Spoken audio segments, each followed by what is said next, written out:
सुदामा की पत्नी सुशीला 4 मुट्ठी चावल मांग कर लाती है और सुदामा को देती है। फटे हुए वस्त्र में पोटली बनाकर दी है। हरे रामा हरे कृष्ण करते हुए सुदामा जी द्वारिकापुरी में पहुंचे हैं और वहां पर पहुंचकर भजन बना दिया ना कि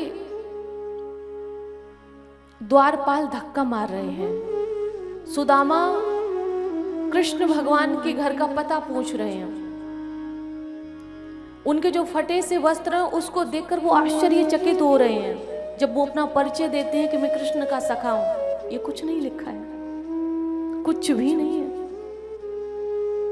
श्रीमद् भागवत का 10वें स्कंद के आप 80वां जो अध्याय है उसको पढ़ लीजिए। श्रीमद् भागवत का 2 खंड 10वें स्कंद का 80वां जो अध्याय है उसको पढ़ लीजिए। आपको स्पष्ट हो जाएगा सुदामा और कृष्ण का कैसा प्रेम था और कौन सी कथा है। सुदामा जी जब जाते हैं तो भगवान रुक्मिणी जी के कक्ष में होते हैं। सभी रानियों के अलग अलग महल थे। किसी द्वारपाल से नहीं पूछा, क्योंकि भगवान की द्वारिकापुरी में किसी संत किसी ब्राह्मण के लिए कोई रोक टोक नहीं थी। जब चाहो तब जा सकते हो, खुला दरबार था।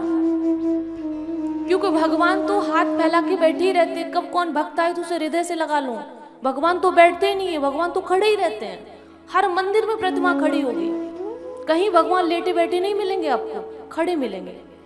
कि पता नहीं भक्त कब आ जाए, कब कौन सी मुसीबत में फंस जाए तो मुझे दौड़ना पड़ेगा।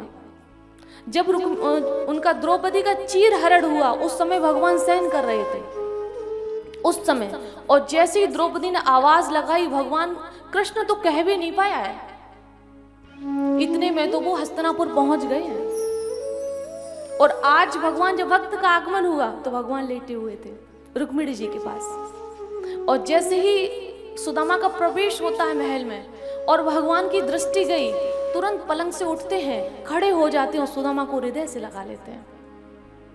और हृदय से लगाया, अपने निज आसन पर बिठाया सुदामा को और रुक्मिणी से कहा, रुक्मिणी जल लेकर आओ, मैं अपने भक्त के चरणों को धोऊंगा, चरणों का प्रक्षालन करूंगा। और इतना ही नहीं, ये कहा कि इस जल से अपने आप को सींचूंगा।